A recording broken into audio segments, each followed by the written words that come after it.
Mexico is an incredibly popular tourist destination, and if you want to holiday here, there are untold numbers of luxury resorts where you can be treated with the utmost care and comfort. But if you're the kind of person who, I don't know, likes to watch car fiction videos, you might want to come here and leave those hotels and go into the savage beauty that is the wilderness in Mexico and do something that's a little bit more fun.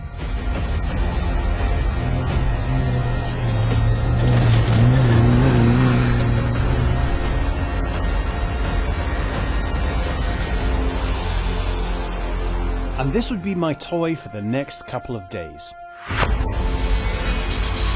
Subaru 4-cylinder engine strapped to a custom chassis, a 4-speed manual gearbox, and a suspension set up to take some brutal punishment. This thing has been built for one purpose and one purpose only: to take on the might of the Baja 1000, one of the most grueling endurance races in the world that takes in over 1,000 miles of wilderness down the Baja Peninsula in Mexico. And although I won't be taking on the whole route, I should be able to get a taste of the most epic race on earth. The team at Open Baja offer the opportunity to come and try your hand at some of the challenges the Mexican wilderness can throw at you and cater to all skill levels, but there is no hand-holding. After a quick demonstration from my unbelievably experienced guide, it was my turn to hop into the driver's seat and experience a side of Mexico the average tourist never gets to see. The strong 5-point harness and full face helmet you put on seem to contradict the fact that there is no windshield or real doors to speak of, but strapping yourself in and pulling away into the unknown gets the adrenaline pumping, and pretty quickly, after a few tentative miles, you can start to have some real fun. You say you put your foot down, 60 miles an hour in this thing feels more exciting than on the Autobahn at 160, I guarantee. The actual speed you're traveling at is immaterial. In fact, you have to look at the GPS to be able to tell.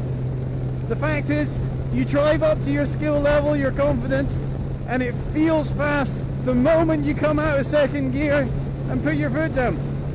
The suspension is taking all of the bumps as much as it can out of the road, but you still feel everything. And that main communication is coming back through the suspension. You feel the car load up in the corners. You can feel how the traction is acting through that. And the experience is real. There is no fakery, there's no simulation of noise, simulation of experience. This is an actual connection between you, the car, and the road. There is no one else responsible for what happens than you. If something goes wrong, it's because you did it wrong. You are competing with nature. You are competing against yourself and enjoying the ride. I don't care what the speed is, and I'll tell you what, I'm too scared to look down to check, because half a second with your eyes off the road is the difference between making it round a corner and eating a tree. Now the car wants to be loose, it feels loose, but you have to use that to your advantage to come through the corner as you need. And you can drive this thing on the throttle, which is the most fun way to drive.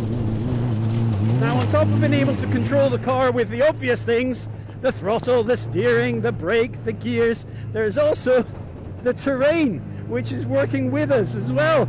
These ruts in the road here are guiding the car. It's as if the track itself knows where we want to go and sends us in that direction. Mexico is helping me drive. Mexico is my co-pilot. The steering is wonderfully light. It means that you're moving this car around, which has got some hefty weight, with the utmost of ease. In fact, if I was brave enough, I could do it with my fingertips. Not wise though, the bumps are sending the car not quite on the straight and narrow when I need it to, so utmost focus is required. In fact, talking to you right now is probably not the most advisable thing. But hey, someone has to tell you about it, right?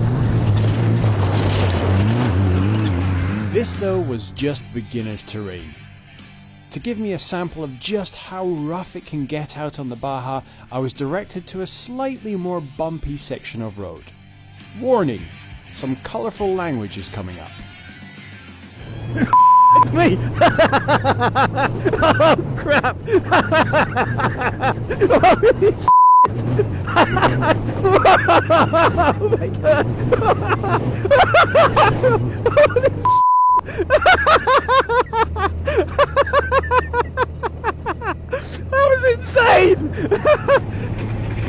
Oh my word. I'm going to feel that tomorrow. It's like I'm getting the absolute kicked out of me.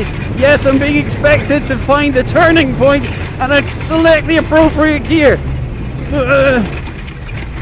Now the terrain this thing can handle is quite quite varied. In fact, we haven't really encountered anything yet that it can't. Now we've gone from relatively rough territory to very rough territory, uneven, bumpy as hell, sandy as you like. Visibility's only one corner at best. But the car takes the punishment and you have the fun. The landscape was indeed brutal. It wasn't hard to imagine how one wrong move out here could be your last, and there was evidence dotted around to remind you of that fact. As much fun as it is, you need to remember that this environment is not made for the comfort of human beings. To survive here, you need to work at it. Getting the chance to experience this place though was amazing, and it was made clear to me that by a long shot I hadn't seen everything it had to offer yet. Beyond rough terrain and boulder-strewn passes, there was something else I needed to try my hand at, something a little harder to traverse, and it got a bit sandier too. With visibility dropping to zero, it was everything I could do not to lift off the gas, but stopping in this would mean getting stranded, so counter to every instinct in my body, I had to keep my foot down.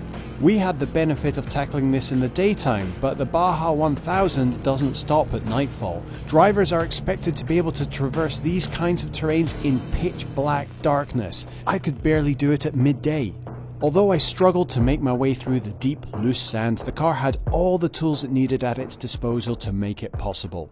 And that's the point of these things. At less than 200 horsepower, there isn't boundless power, but everything has been assembled to take on the wide variety the full length of the Baja Peninsula can throw at you, and do so at speed.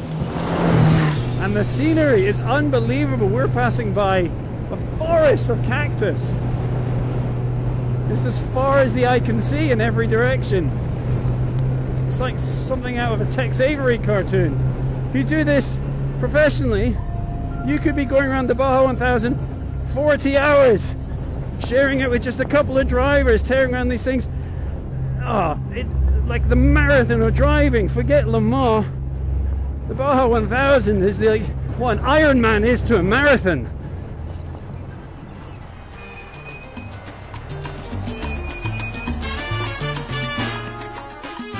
It was a mind-blowing day of driving, and nothing ties a day like that together better than a cold beer waiting for you at the end of it.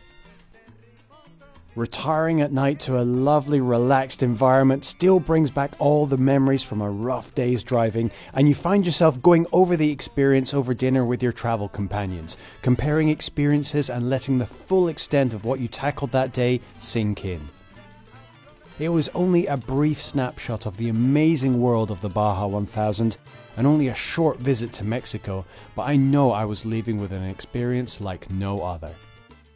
This trip out to Mexico has been filled with some amazing experiences, even outside of time spent in the car. Hanging out with cool people, eating amazing foods, just seeing a part of the world I've never been to.